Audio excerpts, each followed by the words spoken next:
നമസ്കാരം. Middle east വാർത്തകൾ തുടങ്ങുന്നു. ആദ്യം നോക്കാം പ്രധാന തലക്കെട്ടുകൾ. രാഹുൽ മാങ്കൂട്ടത്തിനെതിരെ വീണ്ടും കേസ്. രണ്ടാമത്തെ പരാതിയിൽ ബലാത്സംഗ കുറ്റം ചുമത്തി കേസെടുത്തു. നടപടി KPCC നൽകിയ പരാതിയിൽ. രാഹുലിന്റെ മുൻകൂർ ജാമ്യാപേക്ഷയിൽ വിധി നാളെ. കൂടുതൽ രേഖകൾ ഹാജരാക്കാൻ പ്രോസിക്യൂഷന് നിർദ്ദേശം. രാഷ്ട്രീയ ഭാവി നശിപ്പിക്കാൻ CPM-ഉം BJP-യും നടത്തിയ ഗൂഢാലോചനയെന്നും യുവതിയുടേത് വ്യാജ പരാതിയെന്നും രാഹുൽ. നടപടിയെടുക്കാതെ കോൺഗ്രസ്. രാഹുൽ മോശമായി പെരുമാറിയെന്നാരോപിച്ച് കോൺഗ്രസ് പ്രവർത്തക ഷഹനാസ് രംഗത്ത്. മുനമ്പം തർക്കഭൂമിയിലെ എല്ലാവിധ റവന്യൂ അവകാശങ്ങളും പുനഃസ്ഥാപിച്ച് എറണാകുളം ജില്ലാ കളക്ടറുടെ ഉത്തരവ്. നടപടി വില്ലേജ് ഓഫീസർ നൽകിയ അപേക്ഷയിൽ. ഉത്തരവിന്റെ പകർപ്പ് ഭൂസംരക്ഷണ സമിതിക്ക് കൈമാറി. സമരം സമ്പൂർണ്ണ വിജയമെന്ന് ഭൂസംരക്ഷണ സമിതി.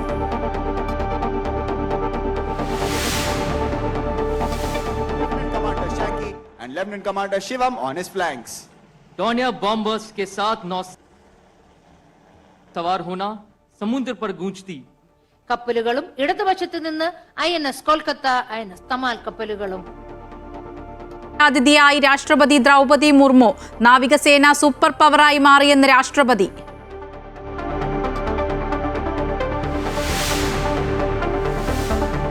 PM ശ്രീ പദ്ധതിയിൽ കേന്ദ്രത്തിനും സംസ്ഥാനത്തിനുമിടയിൽ പാലമായത് ജോൺ ബ്രിട്ടാസ് MP എന്ന് കേന്ദ്ര വിദ്യാഭ്യാസ മന്ത്രി ധർമ്മേന്ദ്ര പ്രധാൻ. ബ്രിട്ടാസിന് നന്ദിയെന്നും കേന്ദ്രമന്ത്രി.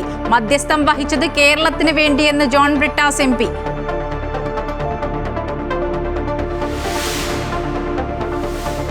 ഇന്ത്യ റഷ്യ വാർഷിക ഉച്ചകോടിക്കായി വ്ളാഡിമിർ പുടിൻ നാളെ ഇന്ത്യയിൽ. എണ്ണ ഇറക്കുമതി അടക്കമുള്ള വ്യാപാര വിഷയങ്ങൾ ചർച്ചയാകും. യുക്രൈൻ യുദ്ധത്തിൽ അമേരിക്കയുടെ നിർദ്ദേശങ്ങൾ പൂർണ്ണമായി അംഗീകരിക്കാതെ റഷ്യ.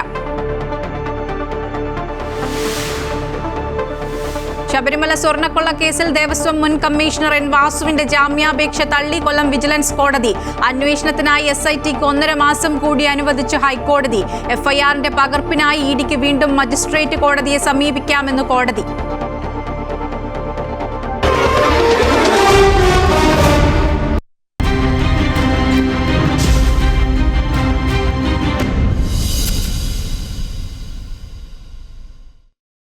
ലൈംഗിക പീഡനക്കേസിൽ രാഹുൽ മാങ്കൂട്ടത്തിൽ MLA-യുടെ മുൻകൂർ ജാമ്യ ഹർജിയിൽ ഇന്ന് വാദം പൂർത്തിയായി. നാളെ വിധി പറയും. തന്റെ രാഷ്ട്രീയ ഭാവി നശിപ്പിക്കാൻ CPM-ഉം BJP-യും നടത്തിയ ഗൂഢാലോചനയാണെന്നും യുവതി നൽകിയത് വ്യാജ പരാതിയാണെന്നും രാഹുൽ വാദിച്ചു. അതേസമയം രാഹുലിന്റെ അറസ്റ്റ് കോടതി തടഞ്ഞിട്ടില്ല.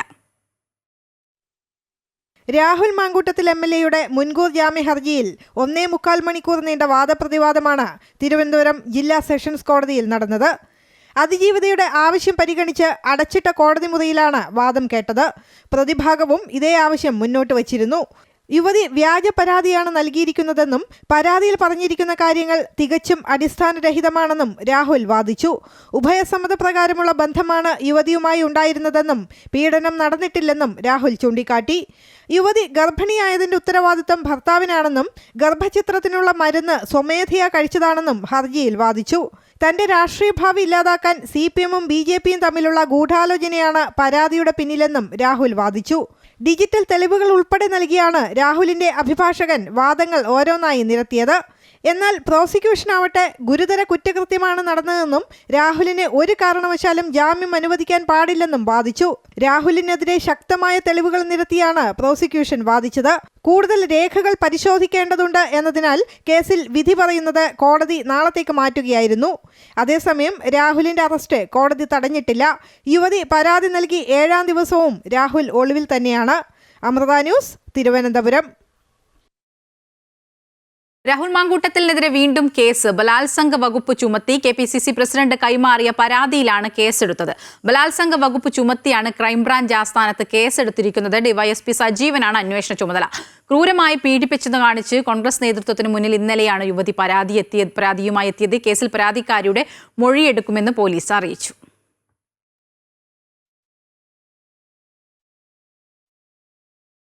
രാഹുൽ വിഷയത്തിൽ കൂടുതൽ നടപടികൾ പാർട്ടി ആലോചിച്ച് തീരുമാനിക്കുമെന്ന് പ്രതിപക്ഷ നേതാവ് VD സതീശൻ. ഉചിതമായ സമയത്ത് നേതാക്കൾ കൂടിയാലോചിച്ച് നടപടിയെടുക്കും.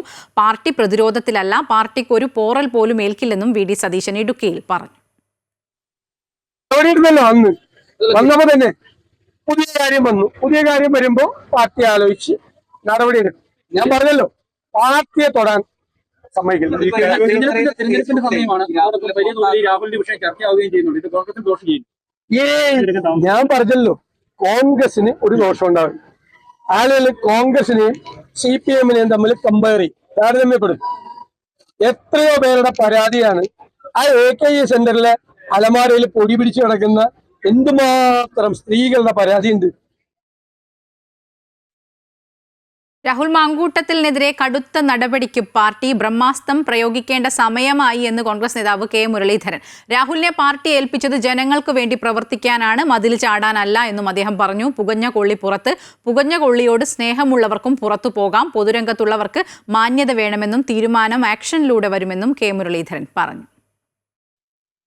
ഇപ്പോൾ സസ്പെൻഷനാണ്. തുടർ നടപടികൾ പരിശോധിച്ചുകൊണ്ട് വേണ്ടി വന്നാൽ ശക്തമായിട്ടുള്ള നിലപാട് സ്വീകരിക്കുമെന്ന് പറഞ്ഞിട്ടുണ്ട്.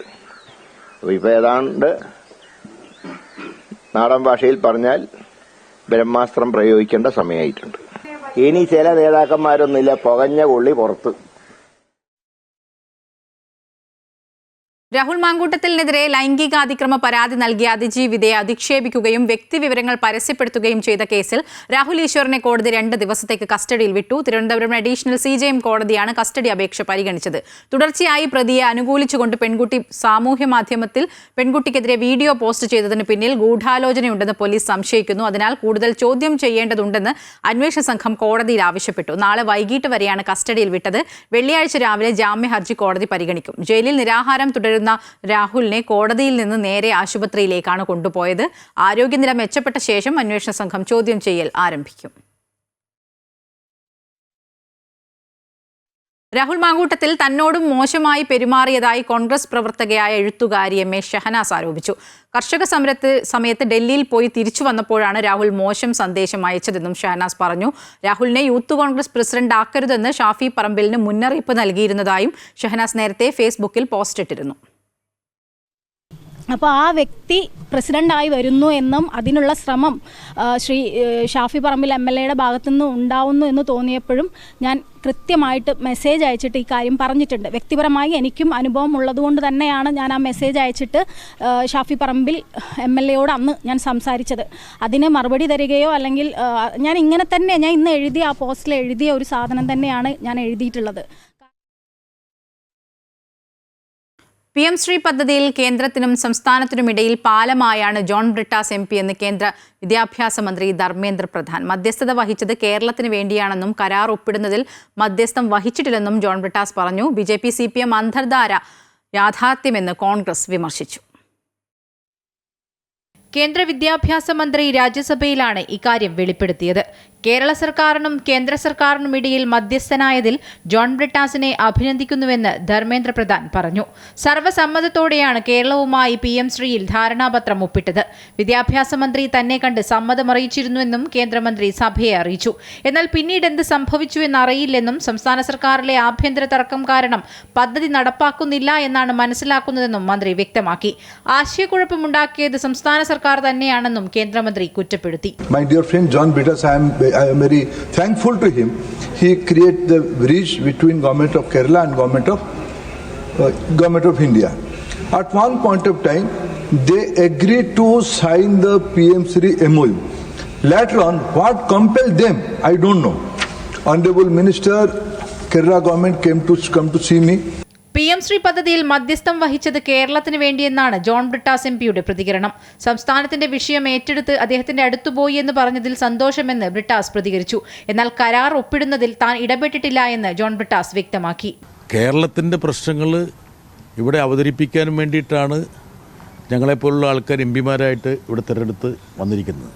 സ്വാഭാവികമായിട്ടും കേരളത്തിൻ്റെ എല്ലാ പ്രശ്നങ്ങളെയും മുൻനിർത്തി ഞങ്ങൾ ഒരു ബ്രിഡ്ജായിട്ട് തന്നെ കേന്ദ്ര സർക്കാരിൻ്റെ അടുത്ത് പോകാറുണ്ട്. എന്താ കാരണം എന്ന് വെച്ചാൽ നമ്മുടെ പ്രശ്നങ്ങൾക്ക് പരിഹാരം കാണാൻ വേണ്ടിയിട്ടാണ്.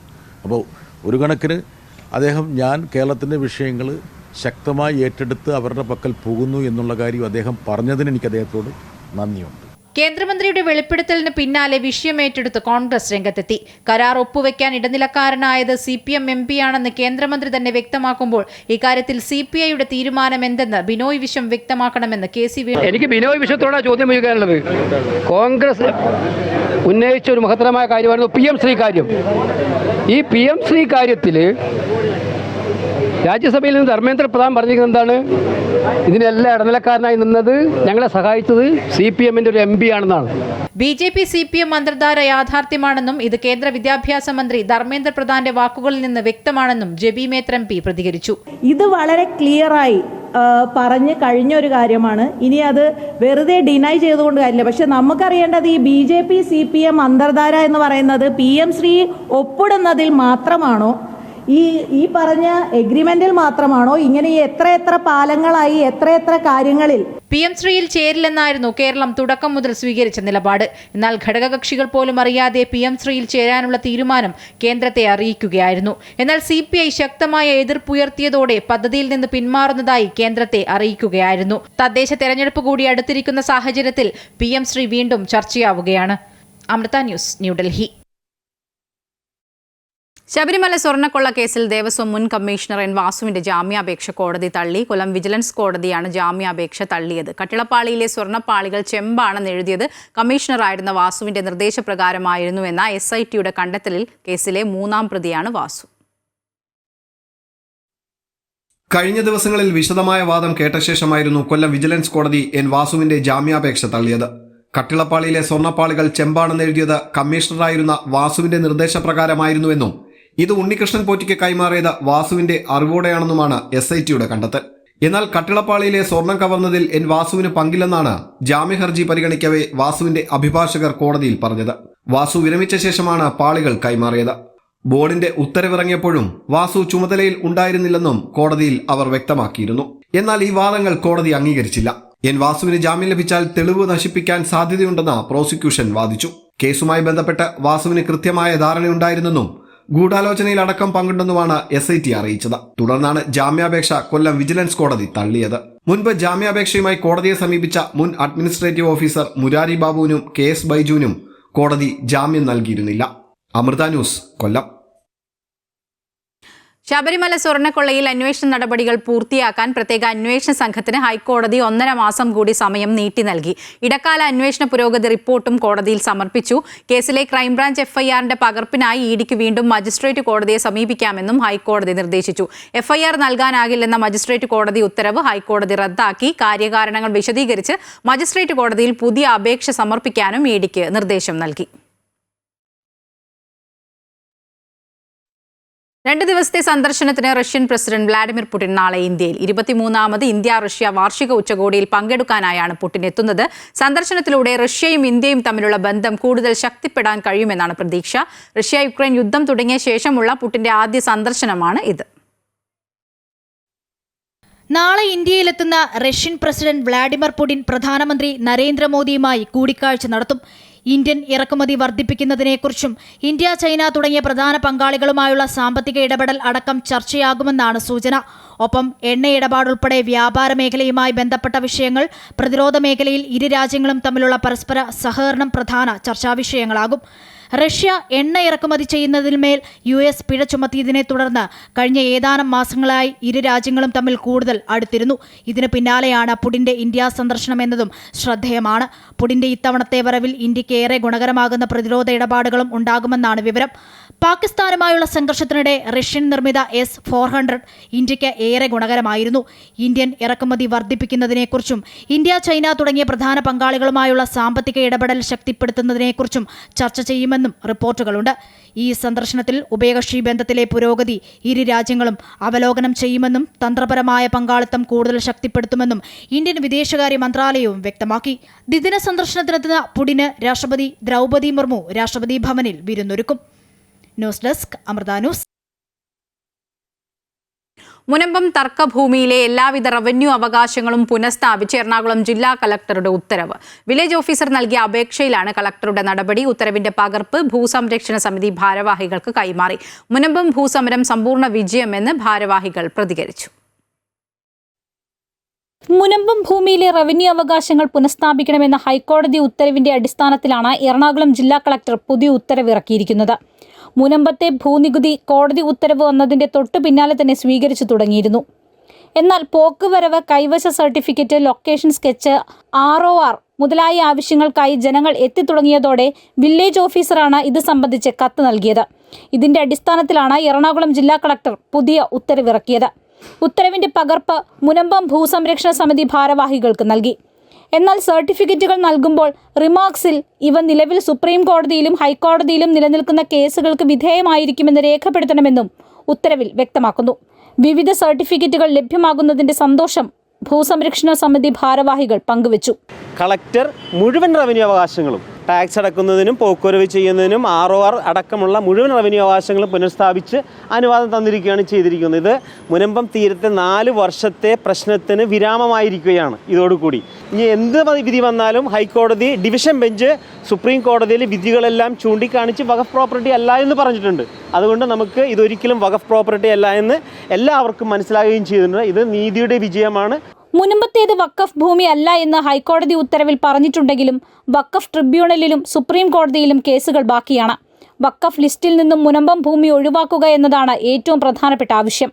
കഴിഞ്ഞ ദിവസം സമരവേദിയിലെ ഒരു വിഭാഗം ആളുകൾ ഇതേ ആവശ്യം ഉന്നയിച്ചുകൊണ്ടാണ് 2ാം ഘട്ട സമരത്തിന് തുടക്കം കുറിച്ചത്. അമൃത ന്യൂസ്, കൊച്ചി. സൗദിയുടെ അടുത്ത സാമ്പത്തിക വർഷത്തേക്കുള്ള ബജറ്റ് കിരീടാവകാശി മുഹമ്മദ് ബിൻ സൽമാൻ രാജകുമാരന്റെ അധ്യക്ഷതയിൽ ദമാമിൽ ചേർന്ന സൗദി മന്ത്രിസഭാ യോഗം അംഗീകരിച്ചു. 1312.8 ബില്യൺ റിയാൽ ചെലവും 1147.4 ബില്യൺ റിയാൽ വരവും 165.4 ബില്യൺ റിയാൽ കമ്മിയുമാണ് ബജറ്റിൽ കണക്കാക്കുന്നത്. പൗരന്മാരുടെ ക്ഷേമത്തിനാണ് സൗദി ഗവൺമെന്റ് ഏറ്റവും വലിയ മുൻഗണന നൽകുന്നതെന്ന് പുതിയ ബജറ്റ് വ്യക്തമാക്കുന്നതായി കിരീടാവകാശി പറഞ്ഞു.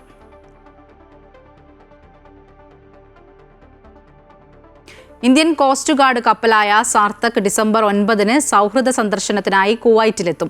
ഡിസംബർ 9 മുതൽ 12 വരെയാണ് കപ്പൽ കുവൈറ്റിൽ ഉണ്ടാവുക.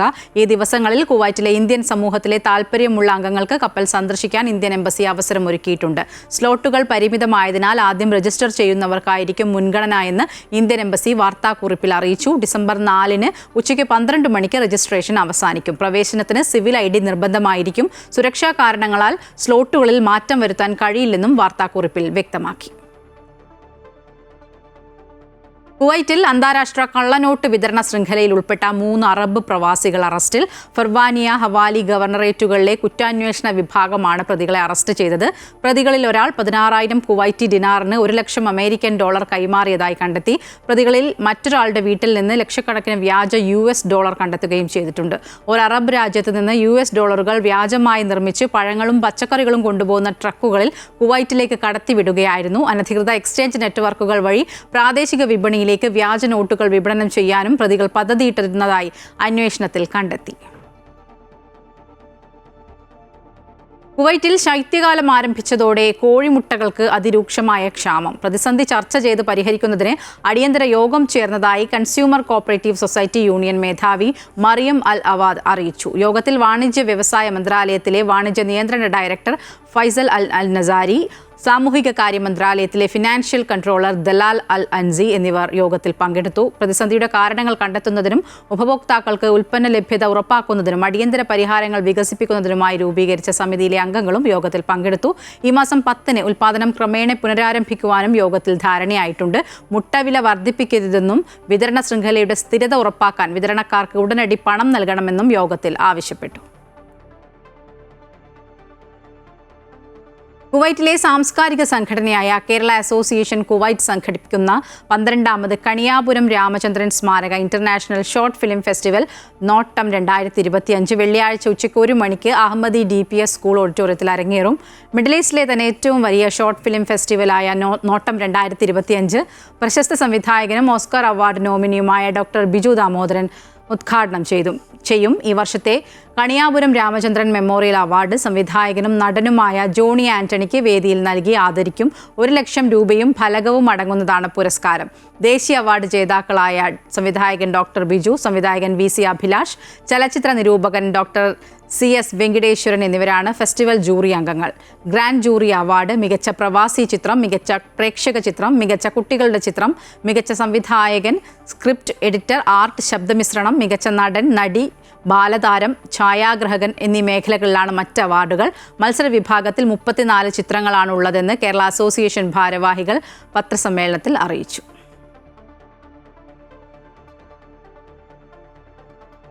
ഇന്ത്യയിലെ പ്രമുഖ ഭക്ഷ്യോൽപ്പന്ന ബ്രാൻഡായ ടൈഗർ ഫുഡ്സ് UAE വിപണിയിലേക്ക് എത്തുന്നു. UAEയിലെ ഭക്ഷ്യോൽപ്പന്ന വിതരണ ശൃംഖലയായ അബ്രക്കോവുമായി ചേർന്നാണ് ഉൽപ്പന്നങ്ങൾ വിപണിയിൽ എത്തിക്കുന്നത്. Chai drops, natural food colours, liquid seasoning എന്നീ 3 ഉൽപ്പന്നങ്ങളാണ് ആദ്യഘട്ടത്തിൽ ടൈഗർ ഫുഡ്സ് UAE-യിൽ അവതരിപ്പിക്കുന്നത്. ദുബായിൽ നടന്ന പ്രൗഢമായ ചടങ്ങിൽ ഉൽപ്പന്നങ്ങൾ പരിചയപ്പെടുത്തി. UAE-ലെ പ്രമുഖ പ്രാദേശിക ഭക്ഷ്യോൽപ്പന്ന വിതരണ ശൃംഖലയായ അബ്രേക്കോയുമായി ചേർന്നാണ് ടൈഗർ ഫുഡ്സ് പുതിയ ഉൽപ്പന്നങ്ങൾ വിപണിയിൽ എത്തിക്കുന്നത്. ടൈഗർ ഫുഡ്സിന്റെ ഒരു പ്രത്യേകത എന്ന് പറയുന്നത് അതൊരു ജസ്റ്റ് ഒരു എക്സ്ട്രാക്റ്റ് അല്ല, അതൊരു എസെൻസ് ആണ്, നാച്ചുറൽ എസെൻസ് ആണ്. അതൊരു ആർട്ടിഫിഷ്യൽ കളറോ അല്ലെങ്കിൽ ആർട്ടിഫിഷ്യൽ കെമിക്കൽസോ ഇല്ലാത്ത ഒരു എസെൻസ് ആണ്. അതൊരു യൂണിക് ട്രേഡ് സീക്രട്സ് ആണ്. അതൊരു 3rd ജനറേഷൻ ബിസിനസ് പീപ്പിൾ ആണ് അവർ. അബ്രേക്കോയുടെ ശക്തമായ വിപണി സാന്നിധ്യവും വിതരണ ശൃംഖലയും ടൈഗർ ഫുഡ്സ് ഉൽപ്പന്നങ്ങൾ ഉപഭോക്താക്കളിൽ എത്തിക്കാൻ സഹായിക്കുമെന്ന് ബന്ധപ്പെട്ടവർ അറിയിച്ചു. We have a very big dream in terms of the UAE, and that is the reason we have partnered with Abrico Foods. They are the pioneers and very good distribution network they have got. 1983 മുതൽ Indian വിപണിയിൽ സാന്നിധ്യമുള്ള കമ്പനിയാണ് tiger foods. വിവിധ മേഖലകളിൽ നിന്നുള്ള പ്രമുഖ വ്യക്തികൾ ചടങ്ങിൽ സംബന്ധിച്ചു. ടൈഗർ ഫുഡ് ഇൻഗ്രീഡിയൻസ് ഉടമയും CEO-യുമായ Y Muhammad Shibin, chief strategy ഓഫീസറും ഉപദേഷ്ടാവുമായ സിക്കന്ദർ ഖാൻ, അബ്രേക്കോ group of companies CEO Muhammad Shaji, Muhammad Affan എന്നിവർ പരിപാടിയിൽ പങ്കെടുത്തു. Amrita news, Dubai. 29 വർഷത്തെ പ്രവാസ ജീവിതം അവസാനിപ്പിച്ച് സ്വദേശത്തേക്ക് മടങ്ങുന്ന മുൻ കേളി വൈസ് പ്രസിഡന്റ് മെഹറൂഫിനും കേളി കുടുംബവേദി പ്രവർത്തക ലൈല മെഹറൂഫിനും കേളി കലാ സാംസ്കാരിക വേദി സനയ്യ 40 ഏരിയ കമ്മിറ്റിയുടെയും കേളി കുടുംബവേദിയുടെയും സംയുക്ത ആഭിമുഖ്യത്തിൽ യാത്രയയപ്പ് നൽകി. ബത്തലുഹ ഓഡിറ്റോറിയത്തിൽ നടന്ന യാത്രയയപ്പ് യോഗത്തിൽ ഏരിയ പ്രസിഡന്റ് ജോർജ് അധ്യക്ഷനായി. പ്രഭാകരൻ കണ്ടോന്താർ, ഷമീർ കുന്നുമ്മൽ, സുരേഷ് കണ്ണപുരം, പ്രിയ വിനോദ് തുടങ്ങിയവർ ആശംസകൾ അർപ്പിച്ച് സംസാരിച്ചു.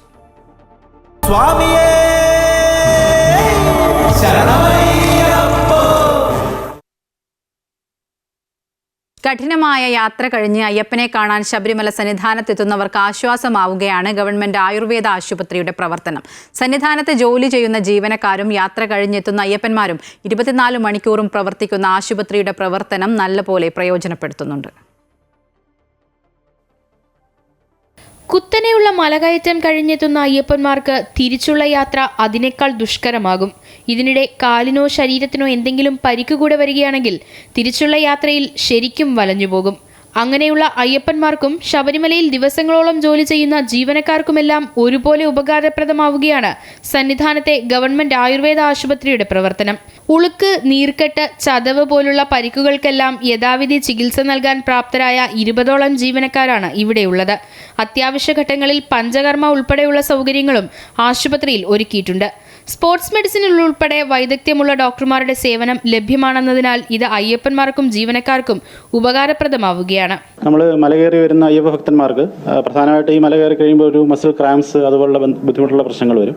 അപ്പോൾ അവർ നമ്മളിവിടെ വരികയും നമ്മളിവിടെ എല്ലാവിധ ട്രീറ്റ്മെൻറ്റ് സൗകര്യങ്ങളും മെഡിസിനും അതുപോലെ തന്നെ തെറാപ്പി, പഞ്ചകർമ്മ തെറാപ്പിയുള്ള തെറാപ്പി, അമർമ്മ തെറാപ്പി, അതും പിന്നെ അതുപോലെ തന്നെ ഇപ്പോൾ മസിൽ ക്രാംസ് ഒക്കെ ആകുമ്പോൾ സ്പോർട്സ് ആയുർവേദ എന്നൊരു വിഭാഗത്തിൻ്റെ അതിൻ്റെ സേവനം, അതിൻ്റെ തെറാപ്പിസ്റ്റ്, അങ്ങനെയുള്ള കാര്യങ്ങളും എല്ലാം നമ്മൾ പ്രൊവൈഡ് ചെയ്യുന്നുണ്ട്. അയ്യപ്പന്മാർക്കും ജീവനക്കാർക്കും നൽകാനുള്ള ആയുർവേദ മരുന്നുകളും ഇവിടെ ലഭ്യമാണ്. 24 മണിക്കൂറും സേവനം ലഭിക്കുമെന്നതിനാൽ വിവിധ വകുപ്പുകളിൽ ജോലി ചെയ്യുന്ന ജീവനക്കാർക്ക് ഇത് തെല്ലൊന്നുമല്ല ആശ്വാസമാകുന്നത്. ശ്വാസകോശ സംബന്ധമായ അസുഖമുള്ളവർക്ക് ആവി കൊള്ളുന്നതിനുള്ള സൗകര്യങ്ങളുമുണ്ട്. വിവിധ സംസ്ഥാനങ്ങളിൽ നിന്നുൾപ്പെടെ എത്തുന്ന അയ്യപ്പ ഭക്തർക്ക് ഈ സേവനം പ്രയോജനപ്പെടുത്താവുന്നതാണ്. അമൃത ന്യൂസ്, സന്നിധാനം.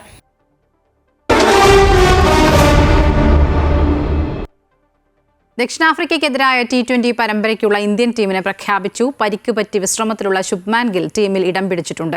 ശാരീരിക ക്ഷമത തെളിയിക്കുന്നതിനനുസരിച്ചായിരിക്കും ഗിൽ കളിക്കുന്ന കാര്യത്തിൽ തീരുമാനമെടുക്കുക.